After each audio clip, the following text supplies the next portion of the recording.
It is now time for our 8 finalists to demonstrate their public speaking abilities.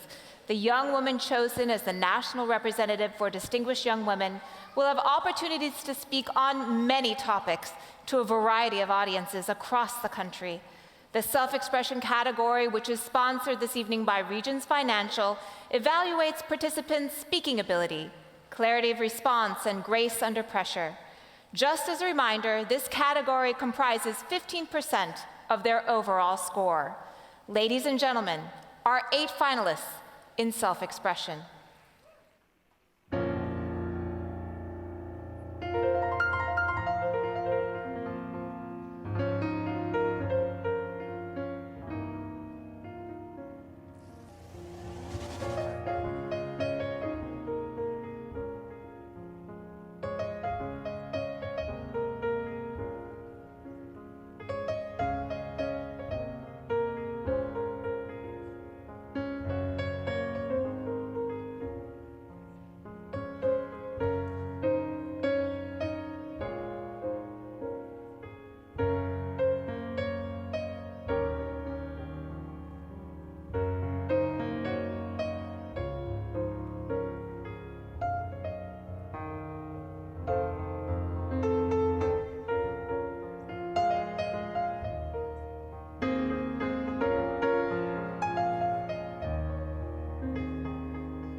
And now each finalist will step forward and select a random question to which they will respond. Ladies, let's begin with finalist number 1 from California, Catherine Liang.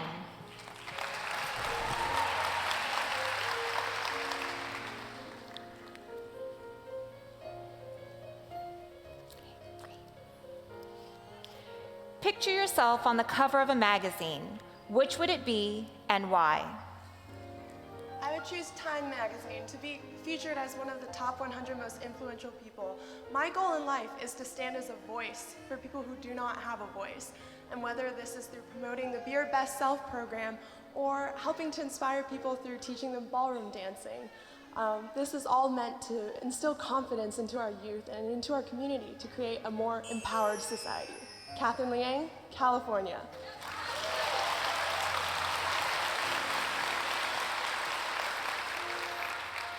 Finalist number 2 from Florida, Brianna Pete.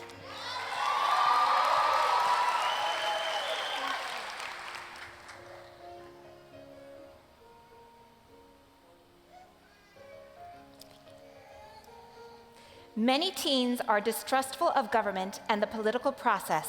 What can be done to re-engage them? This past election, we have certainly seen many distrustful issues within the various candidates' ways of promoting themselves. Social media has become a very prominent facet for teens to get information on politics. To re-engage teens, we need to encourage politicians to be open-minded about the ways that they promote their policies. Brianna Pete, Florida.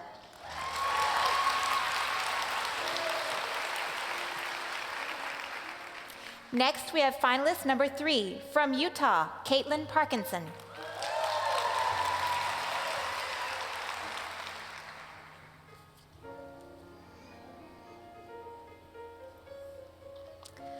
What is the most positive and most negative aspect of social media? I would say the most negative aspect of social media is comparing yourself to others.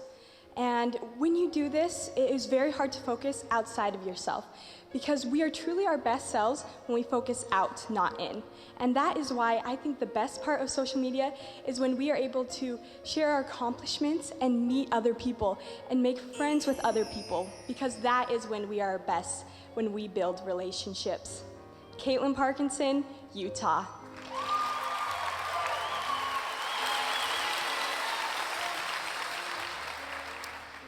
Finalist number 4 from Oregon, Quinn Bush.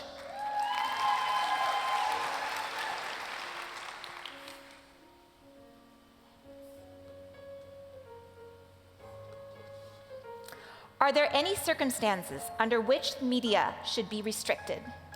There was a recent show produced called 13 Reasons Why, and it aired on Netflix, and there were a lot of people who have been through self-harm and depression who watched this show, and there were a lot of people who were posting about it and posting really triggering things for people, which put them into a bad place. And I think that things like that, where we're making people uncomfortable and feel unsafe within themselves, is something that should definitely be restricted within the media.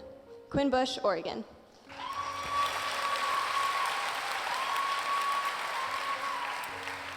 Finalist number 5 from Kentucky, Amy Wong.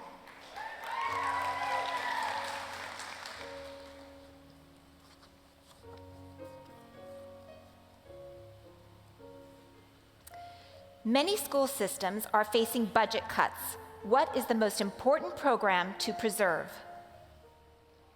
Junior year, with a group of other students, I started an outreach program called Arts for Pals.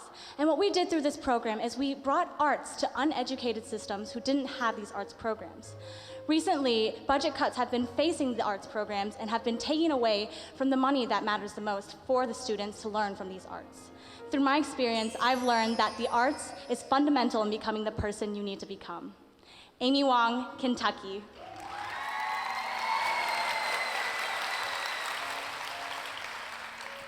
Finalist number 6, District of Columbia, Sky Bork.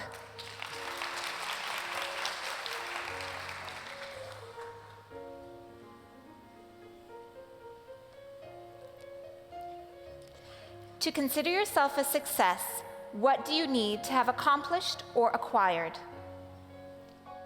For those of you that know me, I'm pretty interested in politics. So I had my first campaign this past year when I ran to be student body president. And you know what? I didn't win. But that's okay, because what did I gain out of it? You don't let your failures define you, and you don't let them stop you. Right after that, I went on to run for service board representative and was really proud to represent my grade in that respect.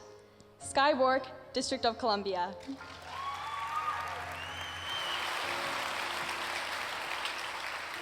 Finalist number 7 from Massachusetts, Helen Wong.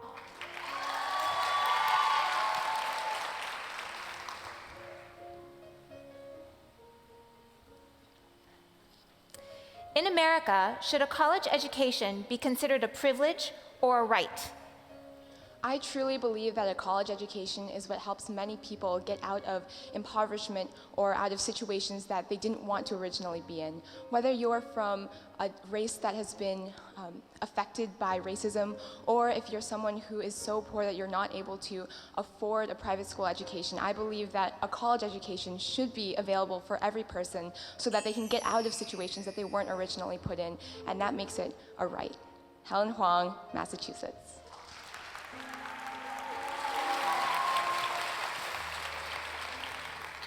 Finalist number 8 from Mississippi, Neha Aurora.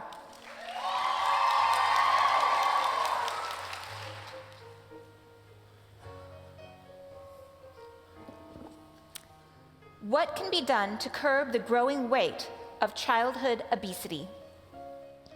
Many programs do not exist in schools, in elementary schools, middle schools, and high schools that encourage children to eat healthy and exercise. Programs need to be instituted in all schools that encourage students that they should lead healthy lives that not only allow them to avoid obesity, but other diseases such as heart disease and diabetes. Neha Aurora, Mississippi.